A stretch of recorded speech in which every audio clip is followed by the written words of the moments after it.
Welcome to Spanish Grammar Lessons number 1 by myself, Mr. Crucides. This first lesson is on the infinitive. Understanding what an infinitive is really essential when you're learning a foreign language, as so many other verb structures rely on understanding what an infinitive is. So we're getting really to grips with some of the Spanish basics here.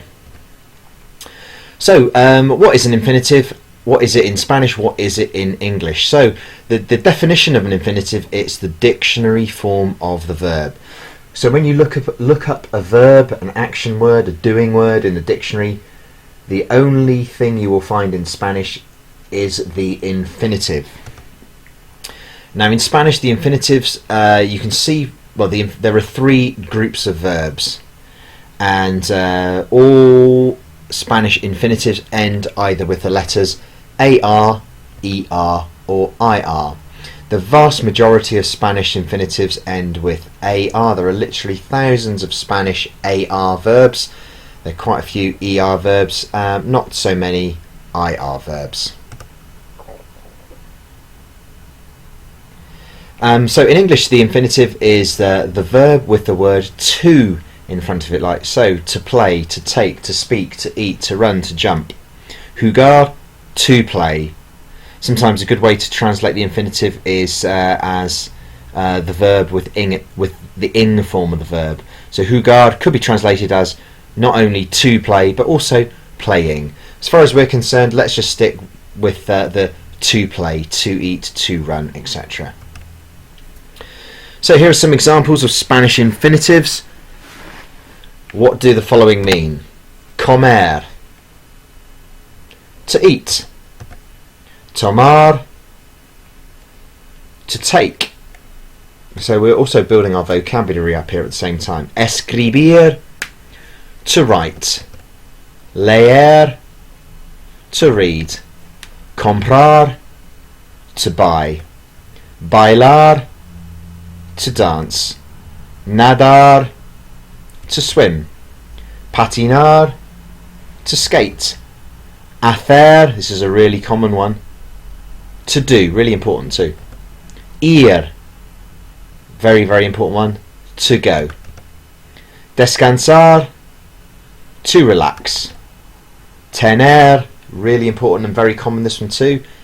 To have. Ser, another really crucial one. To be. Mandar, to send. Beber, to drink. Escuchar, to listen. Ver, to see. So using the infinitive,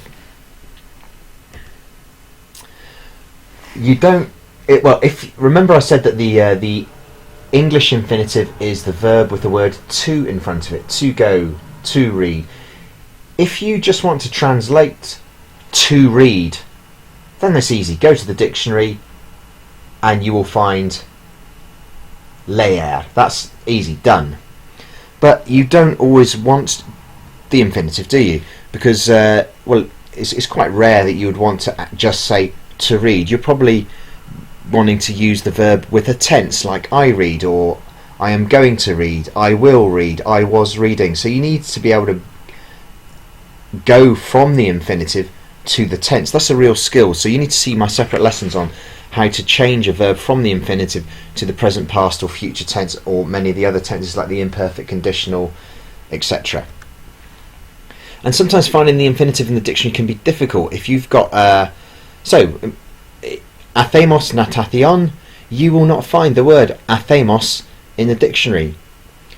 With a bit of intelligence, you might be able to work out that hacemos comes from the verb hacer, and hacer means to do. But you might not know that hacemos means we do swimming, or literally we swim. Van a España means that they go to Spain, but you will not find ban, B-A-N, in the dictionary. At least with hacemos, you'll find the verb hacer on the same page, so you might be able to work that one out. But van a España, you might not be able to work it out at all, because ban comes from the verb ir, the verb to go. Ban means they go. There's a big difference between ban and ir. So finding an infinitive might not might not always be possible. And similarly, just because you know the infinitive doesn't mean you'll be able to go from hacer to hacemos or from ir to van. Anyway, uses of the infinitive. The infinitive is used very commonly after many verbs. So it's often used after me gusta, for example. Me gusta bailar. I like to dance. Hey, there we go. I like to dance. In English, I like is followed by the infinitive as well, because we said the infinitive was the verb with to in front of it. I like to dance.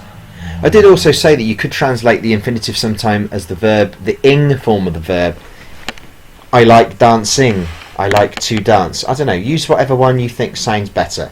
I think it probably sounds better I like dancing personally in this particular example. But it might be easier to think of it I like to dance, because to dance is the English infinitive, and that's more like the Spanish. Me encanta is followed by an infinitive. Me encanta leer. I like to read. Sorry, I love to read, or I love reading. No me gusta, followed by an infinitive. Here it is. No me gusta ver la televisión. I don't like to watch TV, or I don't like watching TV. Odio jugar al baloncesto. I hate to play badminton. I hate to play basketball. I hate to play. Infinitive in English. It's the infinitive in Spanish as well. Again, you might prefer to translate it as I hate playing basketball.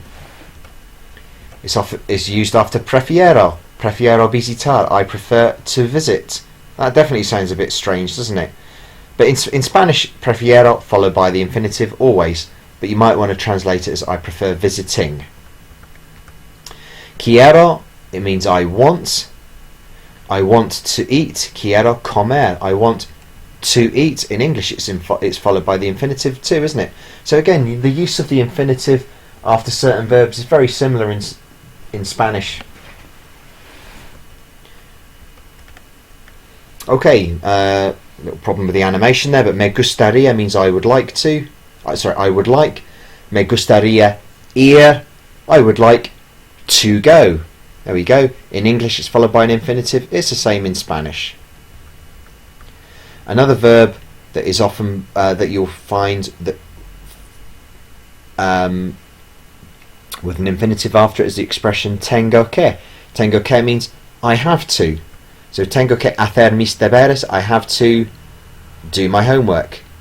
This one doesn't make quite so much sense, because literally, I suppose if you're translating it literally, tengo que means I have to.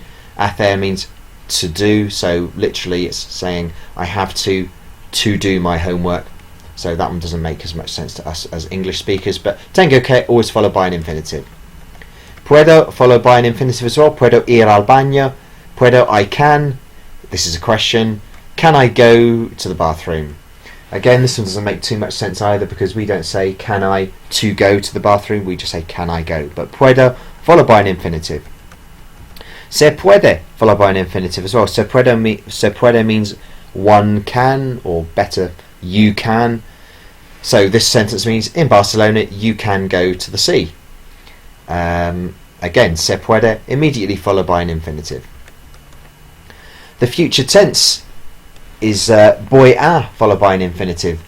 Voy a ir al cine esta noche. I am going to go to the cinema tonight. Actually, that's quite similar to English as well, because in English when we use the future tense we say I am going followed by an infinitive, to go. I am going to eat. I am going to play football tonight. So voy a followed by an infinitive.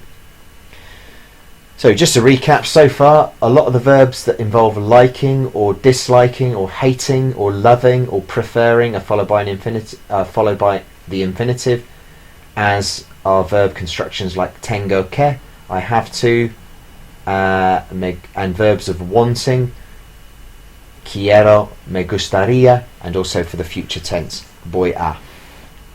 So have a look at these verb phrases. Can you translate them into English? Maybe you just want to press pause before I give away the answers.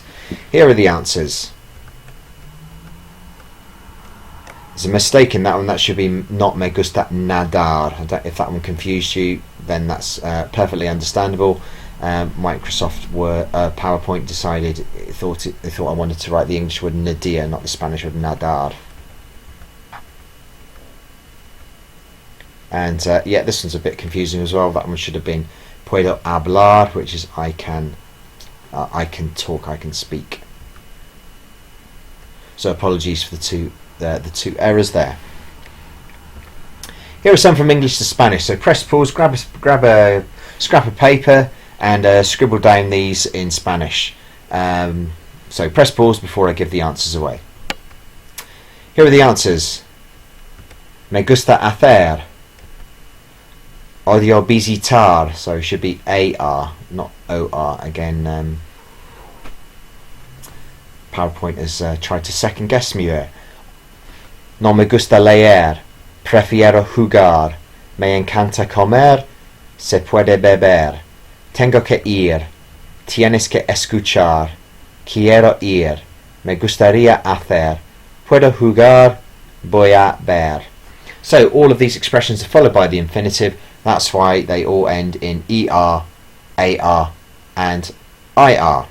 Apart from the I hate visiting one, I told you that was a mistake. Should be visitar. So to recap, the infinitive is the only part of a Spanish verb that you will find in a dictionary. They always end in AR, ER or IR, and in English they are translated as to whatever. Remember, AR verbs are by far the most common. There's quite a few ER verbs, but very few IR verbs. You'll commonly see an infinitive after verbs of liking, disliking, after modal verbs, and modal verbs are the verbs can, must, and want. And you'll also find them with the future tense after the verb ir. For more information on the future tense, I do have a separate lesson on the future tense, but let's keep it very simple. You'll find an infinitive always after voy a. Okay, that's it.